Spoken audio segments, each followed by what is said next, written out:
Je m'y attendais pas. Je dois avouer que ça m'a un petit peu remué, là, cette vidéo de Guillaume le Renard.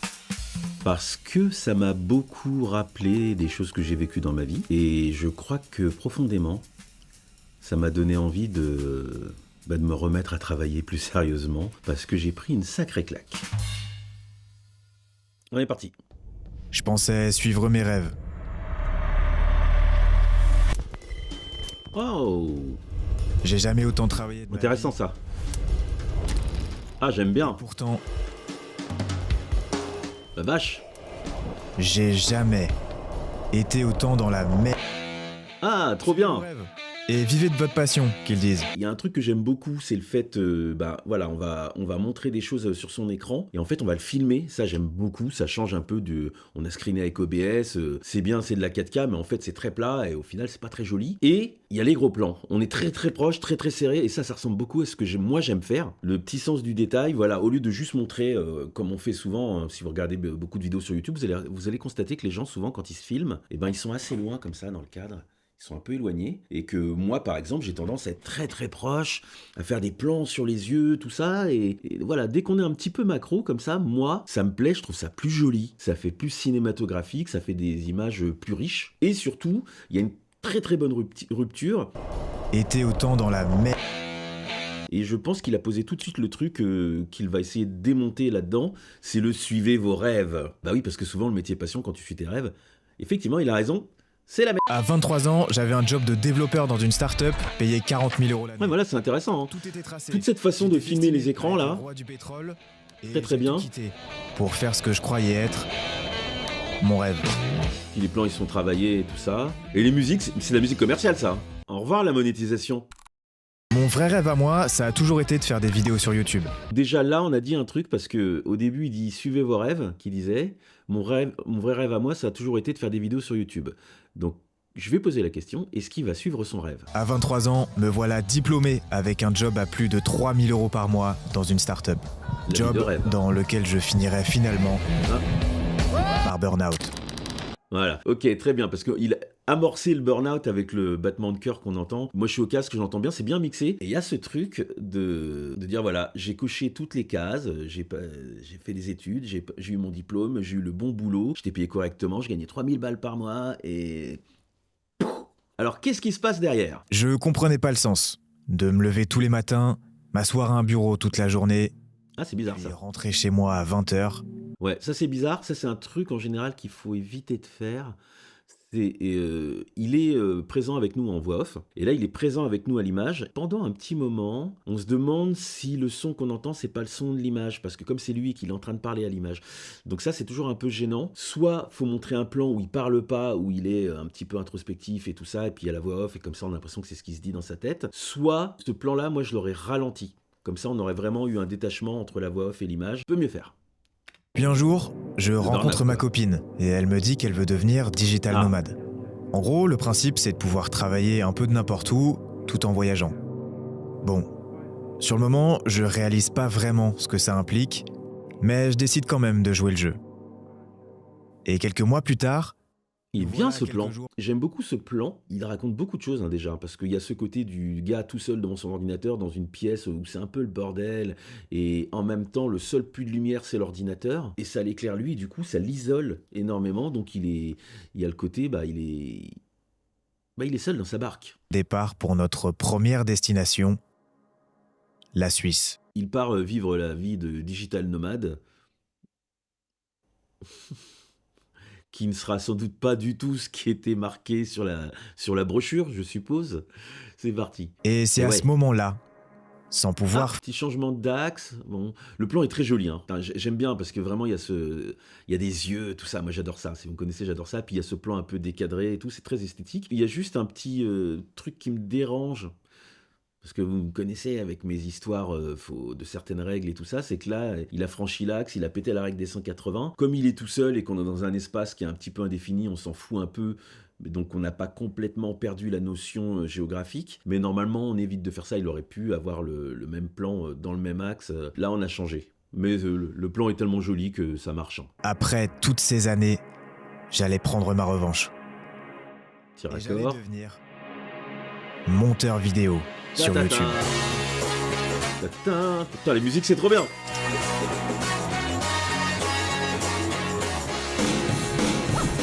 Voilà, petite mise en scène, là, caméra dans le sac, très bien. Ça commence tellement bien.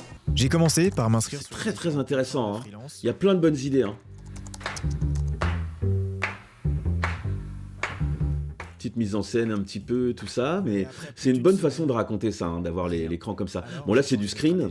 J'ai rejoint le plus gros serveur Discord Sam. français de... Donc Sam, tout ça c'est ta faute. C'est moi qui allais toquer aux portes. Ok. Acte 1, je cherche du travail. Je démarche. Répondre uniquement aux annonces qui me plaisaient vraiment. Si je faisais ce métier, c'est par passion. Alors hors de question de faire n'importe quoi juste pour de l'argent. On revient sur cette histoire d'idée du métier passion, suivez vos rêves et tout ça, c'est important. Donc on essaie de donner du sens aux choses, ce qui n'était pas le cas de son premier travail. Et le simple fait qu'il reste comme ça sur ce texte avec marqué quelque chose que j'aime et puis qui souligne j'aime, il y a ce côté où faire ce qu'on aime, à ce stade-là, là, c'est ce qui est le plus important. Il n'y a que ça qui compte. On va pas faire n'importe quoi pour de l'argent. C'est vraiment pas mal.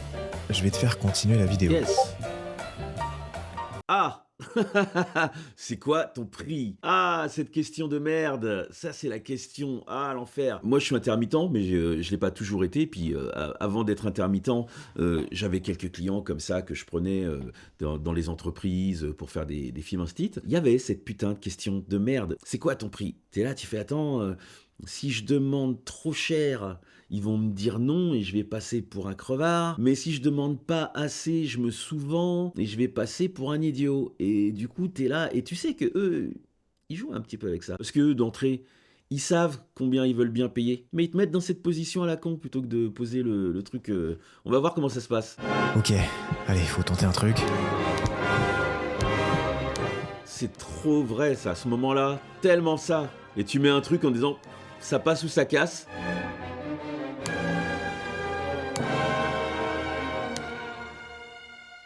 Alors, qu'est-ce qu'il en pense? Ah ah. Et là, c'est le drame. Mon budget était plutôt de 400 Voilà. € pour la vidéo. Et là, tu te dis, pourquoi il le dit pas d'entrée? J'ai un budget de temps, est-ce que ça te va? Parce que là, il te met dans cette position de merde. Ah, l'enfer. Alors, qu'est-ce que tu vas faire? Tu vas accepter, de toute façon, c'est évident. Voilà. Putain, c'est bien. Au lieu de dire, il m'a proposé 400 € et bon, bah tant pis, c'était pas ce que je voulais, mais je vais accepter et tout. Bah, il nous l'a mis en scène, en fait. Et ça, c'est bien. C'est très, très fin. Il est doué, hein. Il est très, très doué. 80 heures de travail. Soit un taux horaire moyen de 10 € de l'heure. J'étais loin d'être rentable, mais j'étais fier. Évidemment, parce qu'on commence toujours comme ça, hein, avec des plans mal payés où on donne 3000% de ce qu'on est capable de faire. Mais on est content quand même. Il a été mal payé, mais il est fier, il a eu sa première réussite. Allez, petite ellipse.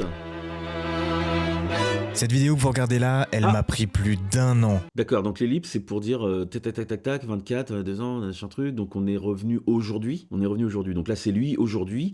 Donc il y a changement dans l'écriture là. Idée vidéo, 1 an de montage. Depuis, j'ai écrit 9 versions de script, monté 11 versions. J'ai douté de chaque étape de la création. Quoi raconter? Comment? D'accord. Film. Là déjà il y a un truc, c'est que on est sorti de l'histoire qu'il est en train de nous raconter, donc on va sans doute y retourner après, évidemment. Mais là il est sorti et je pense que c'est parce qu'il est en train de nous raconter à quoi sert vraiment cette vidéo. Il parle pas de l'histoire que raconte la vidéo, hein, non, il est ressorti. Là il parle de la vidéo en elle-même. Qu'est-ce qu'ils nous ont dit? Pourquoi ils nous parlent de ça en fait? Si tu veux voir exactement comment je crée mes vidéos, j'ouvre les portes de mon atelier créatif. Le Voilà, lien est en description. C'est l'encart publicitaire, on va dire, mais il est bien l'encart publicitaire. Mais en gros, cette vidéo, c'est pour attirer les gens sur cet atelier, et c'est ça qui l'intéresse avec cette vidéo. Très bien, ben moi pour l'instant, j'ai envie de dire, j'ai bien envie de voir ce que tu vas raconter dans cet atelier, parce que comme on voit le résultat de ce que tu sais faire, et on se dit, waouh, incroyable, le mec est très très bon, très très très bon. Et quand je dis bon, c'est pas le, ah il est bon, t'as vu, il a fait des effets dans tous les... Non, non, non, c'est fin, c'est maîtrisé, il y a une vraie maîtrise derrière. Et donc là, je pense que maintenant qu'on a terminé ça, on va revenir dans l'histoire. Nouvelle ville et de nouveaux projets. J'ai été recontacté pour monter une deuxième J'adore les vidéo. musiques, hein. Je vais le dire 15 fois. J'ai aussi trouvé un deuxième client. Ok. Donc là, c'est le moment où il a eu sa première réussite et donc ça lance sa carrière en tant que monteur. Donc c'est le moment où on va vivre un petit peu ce moment d'euphorie de les choses se font, quoi. On gagne pas beaucoup d'argent et tout, mais la vie, elle doit être cool parce que on a trouvé un truc, on a voulu se lancer dans une nouvelle branche, on a la réussite, la vidéo, elle a cartonné, c'est vachement bien et tout. Life. J'adore les musiques.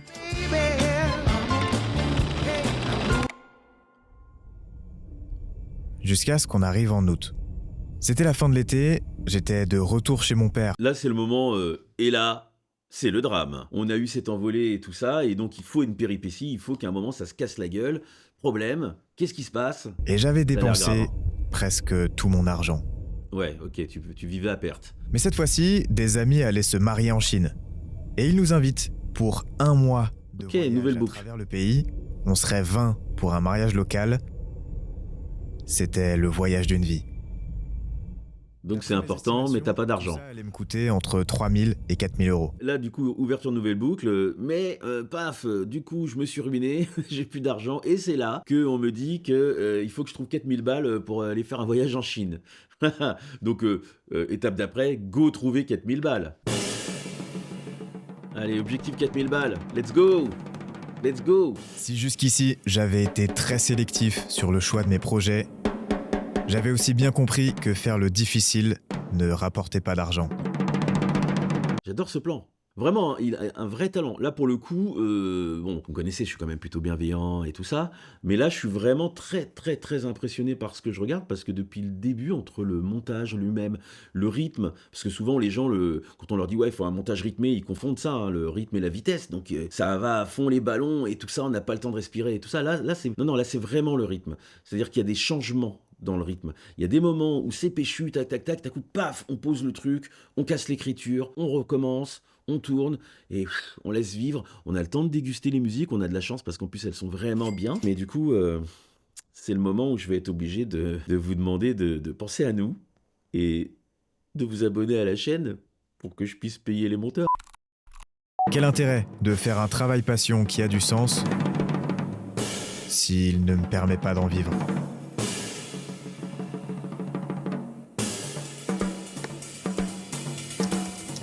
Et là, il pose une question très intéressante, hein. C'est quoi l'intérêt d'avoir un travail passion si t'en vis pas? Bah ouais, on va pas vivre d'amour et d'eau fraîche. Il y a un peu cette facilité de dire aux gens, ouais, mais c'est un travail passion, tu comprends et tout. Ouais, mais mec, il faut se mettre un toit sur la tête. Travail passion, ça va bien 2 minutes, mais il y a un moment, donne le pognon. Ah, puis j'aime bien ça, le fait qu'il ait bruité même le glissement des doigts comme ça, là. Ah, j'adore les plans, hein. Oh là là. Ah, tu régales. Tout se raconte en son et en image, il ne nous parle plus, hein. Et le son aide à la compréhension, au rythme, parce qu'il donne ce côté un petit peu, parce que c'est des sons qu'on connaît, la sonnerie Discord, on tape sur le clavier, on glisse les doigts comme ça, là, pour faire bouger la souris. Ça nous plonge vraiment dans le truc, en fait. Du coup, moi, je suis attentif et je lis tout ce qu'il y a à l'écran, et il est bon. Il est bon, il est bon.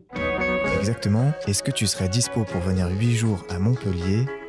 Et c'est quoi ton tarif ? Toujours la même question. Donc il vient d'accepter, putain, ça c'est trop bien, il vient d'accepter un boulot, parce que là pour le coup ça a l'air d'être un boulot plus intéressant que les autres. Mais le problème c'est qu'il a 4 projets en cours avec des deadlines et machin, et on lui dit non mais tu viens à Montpellier avec nous là pour faire le truc et tout. Et il va se retrouver à devoir jongler entre tous les trucs, et ça fait partie. Parce qu'il y a toujours ce moment en fait quand on débute un petit peu dans ce métier-là, où au début on rame, et puis à un moment on a un petit peu la réussite, on commence à être très demandé, et on accepte tout parce qu'on sait pas de quoi la semaine prochaine sera faite, et donc du coup faut prendre le boulot, accepter des trucs, et là on te propose the plan, le truc où tu dis celui-là, j'ai envie de le faire. Et au début, il l'a bien dit, hein, il a dit il faut que tout ça ait du sens et tout ça. Je veux quand même choisir un peu mes projets, je veux pas juste faire les trucs pour de l'argent. Donc là, ce projet-là, il le prend parce que c'est un projet qui lui plaît, qu'il a envie de faire. Et on se retrouve comme ça à jongler, à avoir des projets comme ça en même temps et tout. Et c'est là où on rentre dans la spirale. C'est là où on va commencer à y passer les nuits et à plus dormir. Et à avoir les yeux comme moi, là, toujours un peu... Carrément, je suis dispo. Et mon tarif par jour, c'est 300 €. Là, on parlait d'un très gros projet. Déjà, gros projet, intéressant, payé correctement, et il aurait tort de s'en priver. Ah, c'est du travail sérieux. On a changé de logiciel, on est passé sur DaVinci. Très bien, parce que le talent ne réside pas dans le logiciel. Retenez ça. Tout ce qui est marqué sur les murs et tout ça, ça nous sert à organiser un petit peu notre montage, les séquences et tout ça. En documentaire, on fait ça tout le temps. On a toujours un mur de post-it comme ça. Ça va nous permettre déjà de visualiser ce qu'on va fabriquer et surtout de pouvoir changer les choses de façon temporaire pour se dire est-ce que c'est mieux raconté comme ça? Est-ce que c'est mieux raconté comme ça? C'est une méthode de travail et c'est comme ça qu'on fait pour de vrai. Donc quand moi je vois ça, je me dis c'est des gens qui travaillent sérieusement.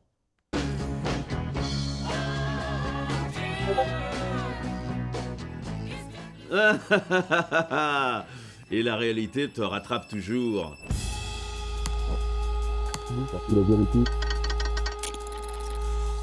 J'adore vraiment sa façon de monter le montage. Très très bien. Hein.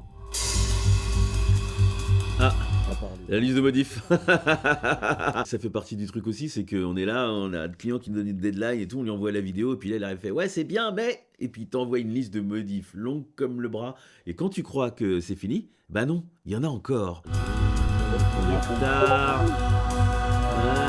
Allô, et on dort plus, voilà. Ah, intéressant. Il y a le petit rappel de la boucle. Là, moi, je l'avais un petit peu oublié parce que j'étais à fond dans ce qui se passait. Pendant ce temps-là, bah voilà, il est en train de préparer le voyage aussi. Et il y a toujours cette somme. Il faut 4000 boules. Travaille, mon gars. Ne dors pas. Et on y arrive. Ok, très bien. Là, pour raconter qu'il a réussi, ça se joue sur 3-4 plans sur la fin où on voit, hop, le dernier client qui passe au vert. Ça veut dire, on a réussi à livrer, tout est satisfaisant. Et on voit juste le zip de la valise. Tout s'est imbriqué correctement. Alors, il a, il a payé la note au niveau heure de sommeil, à mon avis. En très peu de plans, il raconte tout un pan du truc et on comprend tout. C'est génial. Puis cette pause, elle fait du bien. On vient de prendre un truc assez intense. Laisse-nous respirer. Et on replonge. Ouais. Putain, la vache! Quel kiff! Donc on est en Chine. Et toujours les musiques. Oh là là là là là là! Pensez bien à vous abonner. S'il vous plaît. S'il vous plaît. The low rider is a little higher.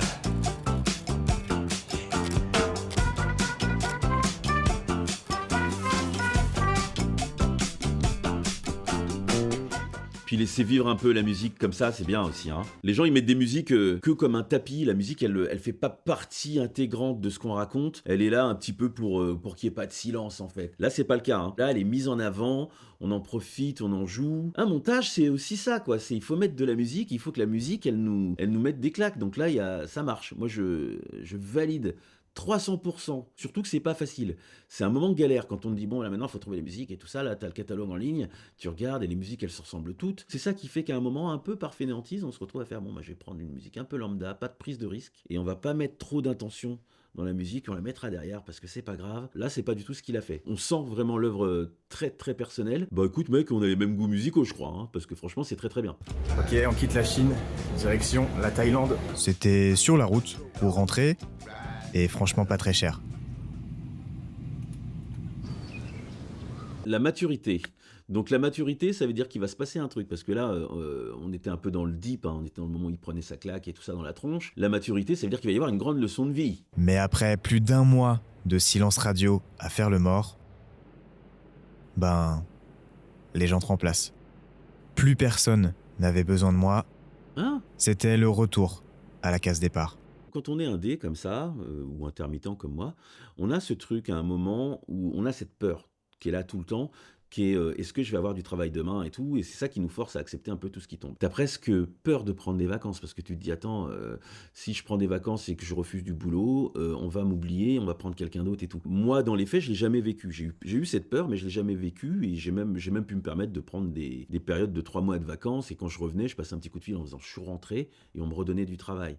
Et donc là le fait que lui au bout d'1 mois seulement on l'a oublié, soit ça a beaucoup changé, soit le milieu de YouTube il est encore plus hardcore que nous, parce que ça veut dire que 1 mois, les gars, c'est juste les vacances scolaires, quoi. Je veux dire, tu peux pas prendre... Non, t'as plus de boulot, t'avais qu'à pas partir. C'est un peu dur.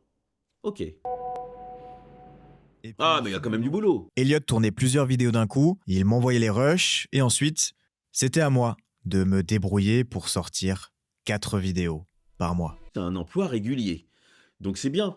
parce que ça veut dire qu'au final, bah, ça va lui reposer une forme un peu de stabilité. Jusqu'à présent, la stabilité, ça ne lui avait pas réussi. Mais là, voilà, il va se retrouver avec une forme de stabilité. Et au lieu de vouloir réinventer la roue à chaque fois, j'ai commencé à me construire des outils et à optimiser. Là, depuis le début, il y a ce côté, genre, je prends que des montages qui me plaisent et tout ça, et j'y passe un temps de dingue, je suis pas forcément rentable et tout. Et là, il se retrouve dans un cadre où, paf, non, mec, maintenant, c'est une par semaine, va falloir délivrer.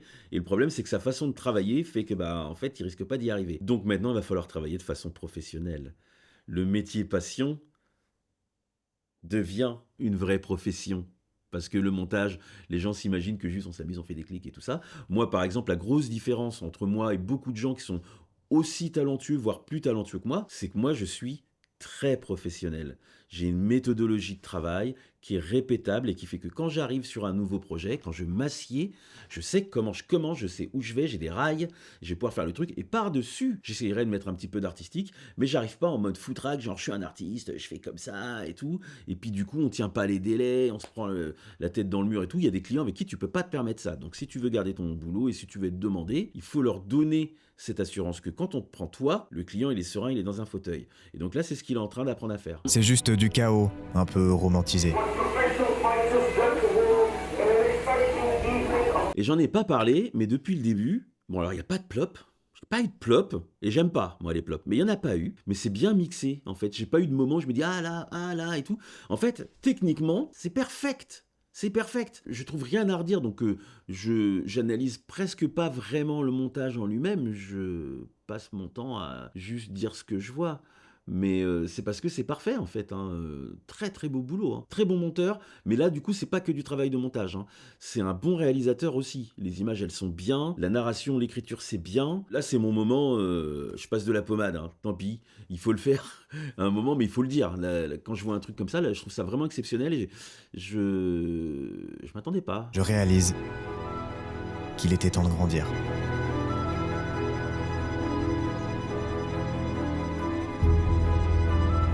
Et ça que j'aime bien aussi, c'est qu'il est en train de vivre son truc. Là, il est en Thaïlande, le cadre il est super, le climat il est beau et tout. Et il a pas ce côté genre, ouais, vous avez vu, Digital Nomade, vivez cette vie, comme ça, vous montez au bord de la piscine. Non, quand il travaille, on le voit travailler pour de vrai en fait. Il est pas en train de se gratter la nouille. Et en même temps, ça se fait dans ce cadre-là et on a l'impression, même si là il nous le montre, que lui, en fait, il en profite pas parce que le boulot, c'est le boulot là, on est au boulot. Ma copine rentre en France, moi je décide d'aller à Chiang Mai pour encore un mois. Ah ouais, donc il reste encore. C'est la première fois que je me retrouve seul depuis un mois et demi. Et là, la musique, elle raconte, hein. La musique, elle nous raconte que cette période-là, elle est difficile. Ouais, et puis là encore. Oh, il est bien ce plan. Il dit voilà, là c'est la première fois que je me retrouvais seul. Boum, on se la prend la solitude. Là, il fait pas que le dire, il nous le montre. Parce que là, cet appartement pas très chaleureux. Bon, bah c'est sans doute une petite loque ou un truc comme ça. Et on le voit là, bouffer tout seul sur la table basse et tout ça. Il y a ce côté un petit peu le pauvre gars tout seul en fait. Là, c'est pas la joie. Là, c'est pas la joie. Même le plan, putain, c'est vachement bien réfléchi, hein. Le plan comme ça avec la caméra de face et tout, ça montre encore plus la solitude. Là, on l'isole complètement, il est tout seul. Il a le même casque que moi. On a le même casque. En fait, il y a trop de parallèles entre lui et moi. Je veux dire, je pense qu'on n'est pas loin d'avoir la même coupe de cheveux, je pense. Non, non, vraiment, il y a un truc, hein. C'est mon casque, ça. Vous voyez, c'est le même. Et là, je l'ai mis à l'envers. Vous avez rien vu.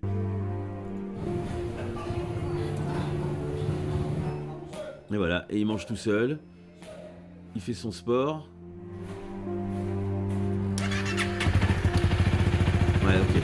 Donc là, on est vraiment dans la boucle, on est en circulaire. Le gars, il mange seul, il prend sa moto, il va au travail, il fait son sport, et puis ça tourne, ça tourne, ça tourne, ça tourne.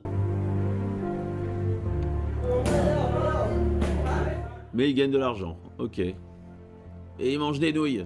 Ah, pas mal. Match cut. Quand on a deux plans qui se succèdent et que d'entre les deux plans, il y a un élément commun. Là, par exemple, c'est lui avec sa position. Donc on le voit bien là. Il est en train de manger. Donc il est comme ça en train de manger dans cette position-là. On le voit bien et tout. Et hop, sur le plan d'après, il est exactement dans la même position. Sauf qu'il n'est pas en train de manger. Il est en train d'écrire. Parce qu'il est en train de travailler. Et donc du coup, ce truc-là, c'est pas gratuit. C'est pas un effet, regardez, j'ai fait un match cut et tout. Non, non. Ça permet de raconter aussi ce côté un petit peu cyclique. Toutes ces journées, C'est la même journée. Il est tout seul quand il travaille, il est tout seul quand il mange, il fait son sport, il parle à personne, on le voit pas parler à qui que ce soit. Donc il est dans un isolement total. Et je crois qu'il est à deux doigts de faire un burn-out. On est à nouveau dans la perte de sens. Parce que c'est pareil, il a montré qu'il gagnait de l'argent là sur un des plans avant. Mais la vie, elle est pas cool. Et je connais ce moment. J'ai traversé ce moment plusieurs fois. Fermer les écoutilles, se concentrer sur sa mission, travailler, travailler, travailler. C'est bête à dire, hein, mais la vie, ça sera après. Mais c'est parce que justement, on a cette vision romantique du métier, passion et tout. Mais le métier passion, c'est un truc, c'est ça en fait. La passion, à un moment, elle suffit pas, elle te porte pas. Ça reste un vrai métier, sauf que c'est plus dur au final, parce que t'as pas ce cadre métro boulot dodo où c'est telle heure à telle heure, et puis tu sors, puis t'as ton petit quotidien habituel et tout. Là, il s'est mis dans une position où il est isolé, il est à l'autre bout du monde, il est tout seul, il a pas ses amis, il a pas sa nana. Et bah ça donne ça, le rêve du digital nomade. Moi je dis là, il va pas tarder à rentrer, hein.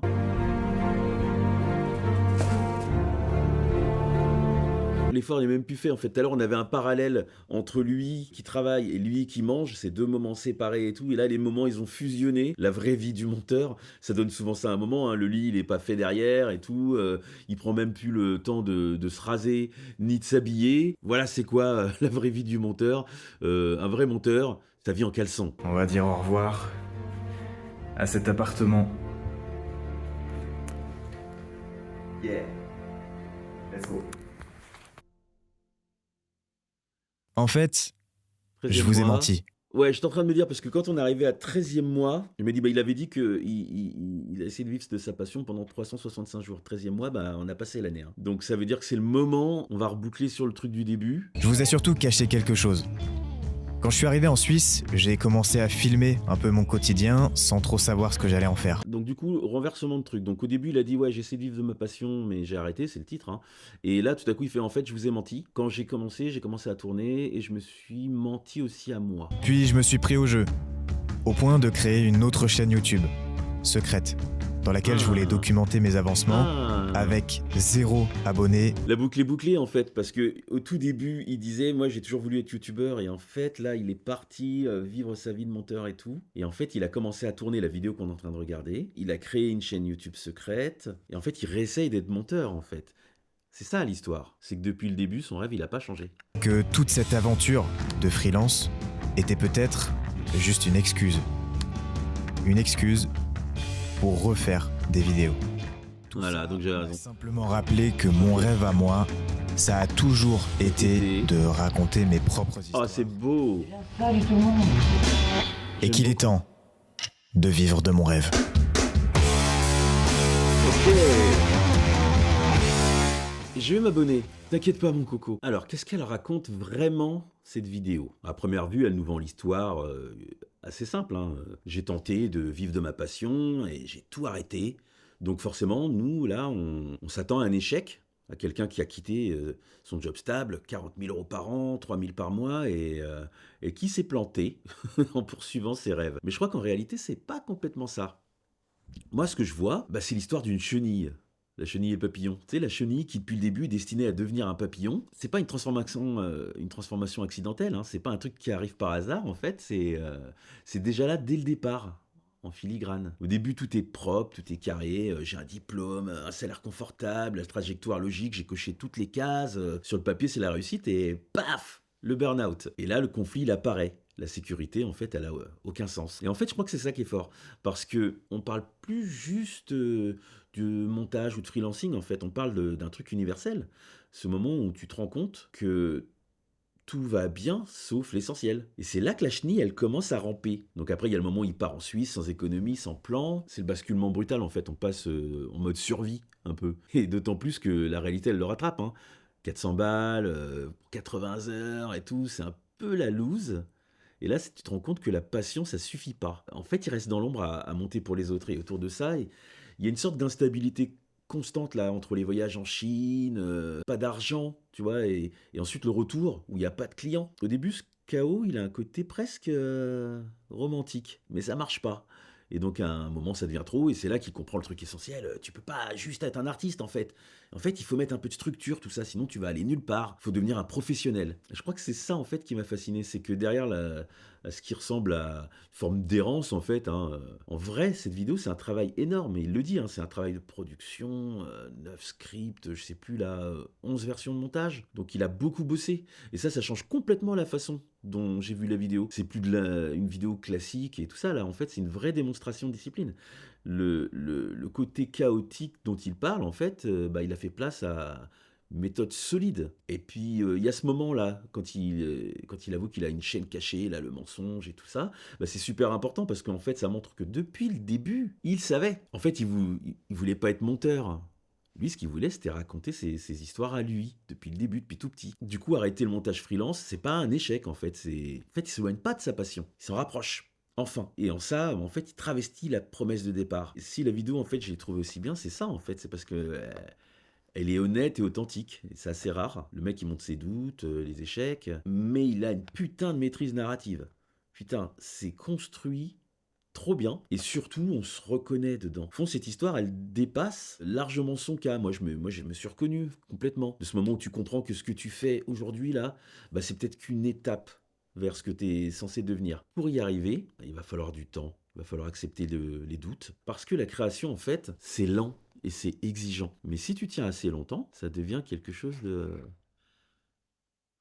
En fait, je crois que je vais arrêter là parce que vous avez compris.